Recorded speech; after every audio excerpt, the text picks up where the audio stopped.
મહેસાણા તોરણવાડી ચોકમાં હેરિટેજ વિકાસ સામે વેપારીઓનું વિરોધ પ્રદર્શન.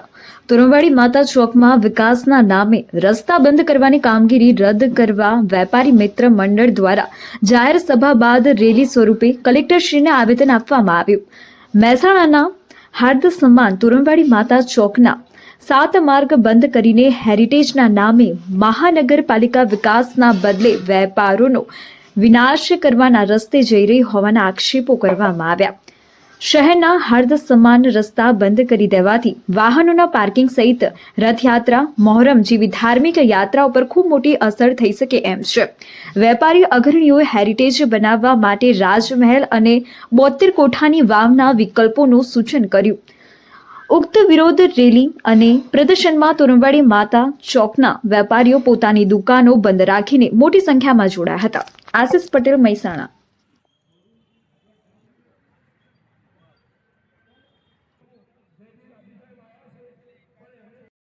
આજે જે રોડ રસ્તા બંધનું એલાન આપવામાં આવેલું છે, વિરોધ રેલી કાઢી છે, તો એ બાબતે તમે શું કહેશો? ફક્ત એટલું જ કહેવું છે કે ભાઈ આ જે વિકાસ કરે છે અને હેરિટેજ રૂટ આપવા માગે છે કમિશનર સાહેબ, એમને અમારે ખાલી એટલી વિનંતી છે કે ભાઈ અહીંના વેપારીઓને જે ગ્રાહક તરીકે ગ્રાહક આવે એને આવી દુકાન આગળ પાર્ક કરવાની વ્યવસ્થા ઊભી થાય. અહીંથી જે 7 રોડ રસ્તા છે એના જે એક્સેસ બંધ કરી દીધા છે તો અહીં ટ્રાફિકની સમસ્યા વિકટ બની જાય. અને અમે અહીં આગળ વેપારી તરીકે જે સાધન લઈને આવીએ એ અમારું ક્યાં પાર્ક કરીએ. કમસે કમ 2000 લોકો એવા છે કે રોજ સવારે તોણી માતા ચોકના આજુબાજુના અંદર આવીએ છીએ અને પોતાનું સાધન ક્યાંક ને ક્યાંક પરાણે પાર્ક કરીએ છીએ. ટ્રાફિકની સમસ્યા ઓલરેડી બહુ છે. આમાં કંઈક ઓછું થાય ટ્રાફિક એવી વ્યવસ્થા ઊભા કરવાના બદલે અહીં ટ્રાફિક વધે એવું આ હેરિટેજનો ડિઝાઇન કરેલી છે. એટલે અમે સાહેબને વિનંતી કરી, કલેક્ટર સાહેબને, કે ભાઈ અમને એવી ડિઝાઇન બનાવીને તમે વિકાસ કરો કે જે અમને નડતર રૂપ ના થાય, વેપારીઓને સગવડ રૂપ થાય, એવી કરવા માટે અમે સાહેબને વિનંતી કરવા જવાના છીએ. આભાર. સાહેબ, આજે વેપારીઓ દ્વારા રોડ રસ્તાની બંધ માટેની વિરોધ રેલી કાઢવામાં આવેલી છે, એ બાબતે તમે શું કહેશો? એ બાબતે મારે મહાનગરપાલિકાના કમિશનર સાહેબને એવું કહેવું છે કે ભાઈ આ જે તે વખતે આ ગામનું જ્યારે આ ગામનું ડેવલપ થયું, આ ગામથળની જગ્યા છે. આ ગામથળ એ મહેસાણા ગામ ખાલી આ જ હતું. અને આમાંથી ગાયકવાડ સરકારે જે તે વખતે સ્ટેશન, રેલવે સ્ટેશનથી જે માણસો અવર જવર કરીને ઉતરતા એ ગામના એમનું રેસિડન્ટ અને કોમર્શિયલ, એટલે 2 વસ્તુ, ધંધા અને રહેવાનું, 2 આ ગામમાં જ હતું. ગામ આખું ડેવલપ નહોતું પહેલાં.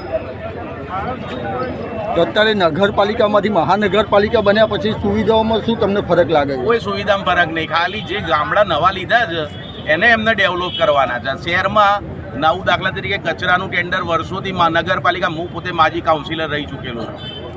જે કચરાનું ટેન્ડર છે એ વર્ષોથી પડે છે.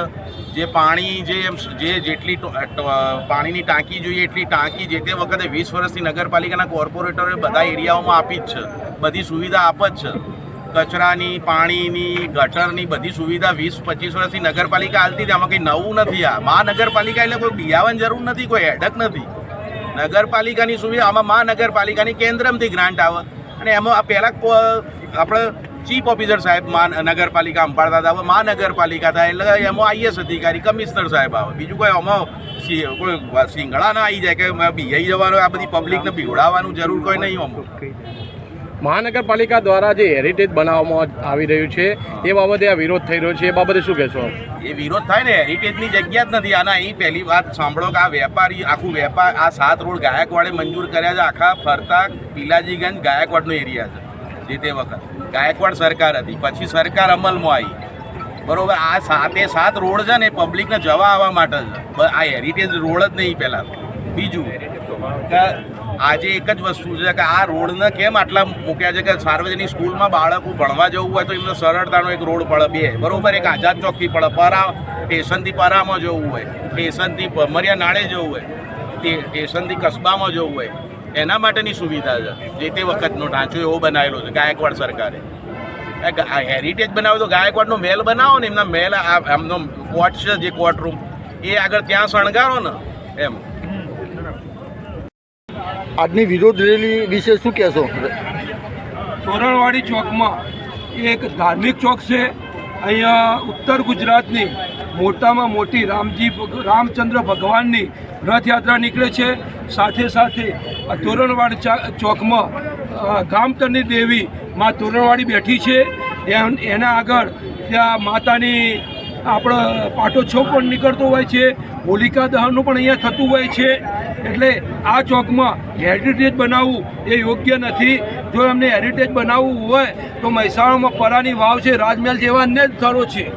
મને તો એવું લાગે છે કે જે કેન્દ્ર સરકારમાંથી 200 કરોડની ગ્રાન્ટ આવી છે એ આ કમિશનરે એકલાએ વાપરી અને ફટાફટ ગજવા ભેગા કરવા હોય એવું લાગે છે. તો સ્થાનિક સ્વરાજની ચૂંટણીઓમાં ટૂંક સમયમાં આવશે. એમાં અમારા જનતાના પ્રતિનિધિઓ જે ચૂંટાશે એ 53 વોર્ડના જે પ્રતિનિધિઓ ચૂંટાશે એ ચૂંટાયેલા પ્રતિનિધિઓ ભેગા થઈ અને આ ગ્રાન્ટ કેવો વાપરવી એનો નિર્ણય કર્યો તો અમને બહુ સારું લાગશે. અને હાલ મહેસાણા શહેરમાં આડીઅવળી જગ્યાએ રોડને ખાડા કરીને જેનો વિકાસ કરવામાં આવે એની કોઈ જરૂર નથી. હાલ મહાનગરપાલિકામાં જે 26 ગામડાનો મહાનગરપાલિકામાં ભરતી કરવામાં આવેલી છે, જોઈન્ટ કરવામાં આવ્યા છે, એ ગામડાઓનો વિકાસ કરવાની જરૂર છે. આ 200 કરોડ રૂપિયા ગ્રાન્ટ કેવા વાપરવાની જરૂર છે.